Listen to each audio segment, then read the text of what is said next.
राजा रावण का सर्वनाश इसलिए हुआ गद्दार विभीषण के कारण, और किसी कारण नहीं। और चूंकि राम उस गद्दार के कारण जीते, उस गद्दार को उन्होंने पुरस्कार भी खूब दिया, लंका का पूरा राज्य दे दिया।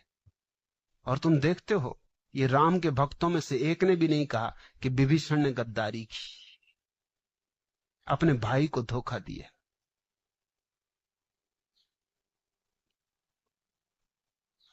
इससे बड़ा गद्दार दुनिया में दूसरा नहीं हुआ।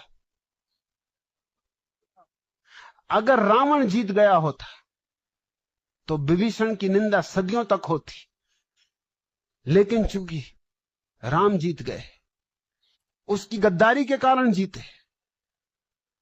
क्योंकि जब भाई ने ही सूत्र दे दिए, राज बता दिए, तो रावण की हार सुनिश्चित थी। और रावण अहंकारी नहीं था। ये भ्रांति भी छोड़ दो, ये ख्याल गलत है। रावण के साथ धोखा राम ने किया, क्योंकि जब सीता का स्वयंवर रचा जा रहा था तो यह बात जाहिर थी कि रावण इतना शक्तिशाली कि वो सीता को ले जाएगा। और वो शिव का भक्त था, और शिव का धनुष तोड़ना था, वो उसका हकदार था तोड़ने का। उसने तोड़ दिया होता तो एक चालबाजी की गई। चालबाजी वहां शुरू होती, बेईमानी वहां शुरू होती, राजनीति वहां शुरू होती। इसमें राम जिम्मेवार है इस सारे उपद्रव में, रावण नहीं। चालबाजी ये की गई कि झूठी खबर दी गई उसे कि रावण, तेरी लंका में आग लग गई, तुझे जल्दी बुलावा आया, तू भाग, तेरी लंका जल रही, सोने की लंका जल रही। रावण भागा। अब जब लंका में आग लगी हो तो कोई स्वयंवर में रुका रहे, कोई विवाह के लिए तैयारी करे? ये कोई समय है? वो भागा, लंका गए। झूठ थी बात, लंका में आग नहीं लगी थी। जब तक वो लौटा तब तक स्वयंवर समाप्त हो चुका था, तब तक राम ने सीता को वरण कर लिया था। इसका ही बदला देने के लिए, और इसका बदला देना जरूरी था क्योंकि ये बेईमानी की गई थी, सीधा षड्यंत्र था। इसका बदला देने के लिए उसने सीता को चुराया। मगर सीता के साथ उसने जो सद्व्यवहार किया वो राम ने भी कभी नहीं किया। सीता को 3 साल तक कारागृह में रख के भी उसने सारी सुविधाएं दी थी। जंगल में नहीं रख दिया था, किसी जेल खाने में नहीं बंद कर दिया था। उसके पास जो सुंदरतम वाटिका थी, सुंदरतम बगीचा था, अशोक वाटिका, वहां रखा। और उसने कभी भी कोई जबरदस्ती नहीं की, कोई बलात्कार नहीं किया। सीता को छुआ भी नहीं, स्पर्श भी नहीं किया। वह आदमी अपने किस्म का प्रामाणिक आदमी था, ईमानदार आदमी था। और राम से बदला लेना था। सीता से क्या बदला लेना था? सीता का तो कोई कसूर था नहीं, इसलिए सीता को उसने कोई परेशानी नहीं थी। राम ने सीता के साथ दुर्व्यवहार किया। पहले तो उसकी अग्नि परीक्षा ली। जिस पति को अपनी पत्नी पर संदेह, उसको प्रेम नहीं। संदेह तो तभी उठता है जब प्रेम ना हो। जहां प्रेम है वहां कैसा संदेह? जहां प्रेम है वहां भरोसा है, श्रद्धा है, आदर है, सम्मान है। पहला तो अपमान यह किया कि सीता की अग्नि परीक्षा ली। और बेईमानी देखो, खुद भी अग्नि परीक्षा दे देनी थी तो भी समझ में आता, तो दोहरे मापदंड ना हो पाते, क्योंकि तुम भी 3 साल अलग रहे थे। और ऐसे शोधकर्ता हैं जिनका कहना है कि राम का सबरी से प्रेम था। तुम शोधकर्ताओं की किताबें खोज के देखो, रामलीला में तुमने सबरी को देखा होगा। वो झूठ है बात कि सबरी हमेशा बूढ़ी औरत दिखाई जाती, वो सिर्फ बताने के लिए बुढ़ापा दिखाया जाता उसका। सबरी जवान स्त्री थी और जंगल की सुंदरतम स्त्री थी। प्रोफेसर नावलेकर ने एक अद्भुत किताब लिखी है, new approach to Ramayana, Ramayana के प्रति एक नया दृष्टिकोण। और उसमें उन्होंने सिद्ध करने की कोशिश की है कि सबरी जवान थी, सुंदर थी, अति सुंदर थी, और राम उसके प्रेम में थे। असल में प्रेमी ही एक दूसरे की झूठी चीजें खा सकते हैं, और कोई खा भी नहीं सकता। तुम जरा किसी की झूठी चीज तो खाओ, कोई ऐसा बेर काट के मुंह में तुमको दे, तुम एकदम थू थू कर दोगे, पागल हो गए तो। वो तो प्रेम के पागलपन में चल जाता है। प्रेम के पागलपन में क्या नहीं चल जाता। प्रेसी अगर जूठा करके दे देता, आहा अमृत।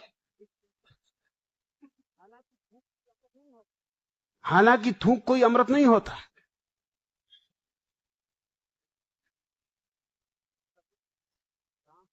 सबरी से राम का प्रेम था, ये नावलेकर ने सिद्ध करने की कोशिश की है और मजबूत दलीलें दी।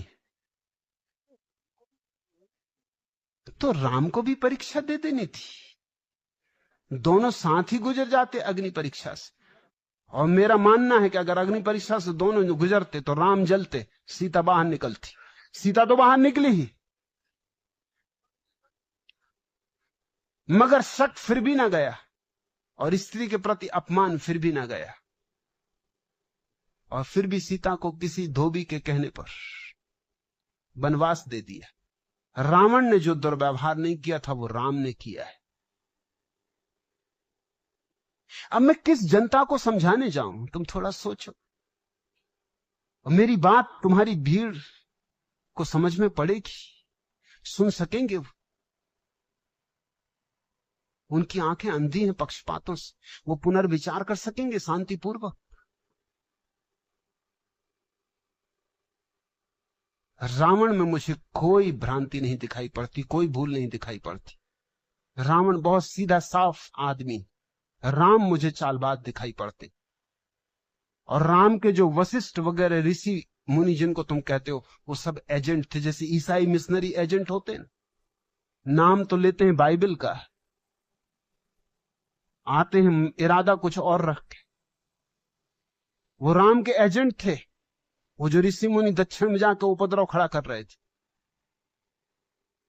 उन्हीं एजेंटों के बचाने के लिए सारा आयोजन किया गया था। और इस गद्दार विभीषण को सम्मान देना और इसको वापस राज्य दे देना, गद्दारी का सम्मान हो गया, बेईमानी का सम्मान हो गया, धोखेधड़ी का सम्मान हो गया। और सीता जैसी निष्कलुष स्त्री को, गर्भवती स्त्री को जंगल में छुड़वा देना बिना कहे कि कहां भेजा जा रहा है उसे, ये स्त्री जाति का बड़ा से बड़ा अपमान हो गया। और राम ने संबुक नाम के शूद्र के कानों में शीशा पिघलवा के भरवा दिया था, क्योंकि उसने वेद के मंत्र सुन लिए थे। मैं राम को भगवान का अवतार नहीं मान सकता, क्योंकि भगवान के अवतार को क्या शूद्र और क्या ब्राह्मण। भगवान के अवतार को इतनी भी दृष्टि नहीं कि वो देख सके कि सीता पवित्र है, इतनी भी दृष्टि नहीं कि देख सके कि धोबी गलत।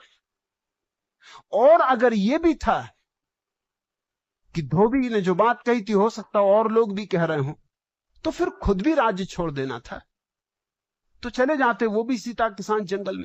यूं भी 14 साल रहने के अभ्यासी थे, कोई नई तो बात थी नहीं, फिर जंगल में साथ ही चले जाते। लेकिन राज्य को तो बचा लिया, पत्नी को छोड़ दिया। पद को बचा लिया, पत्नी को छोड़ दिया। पद प्रेम से बड़ा साबित हुआ।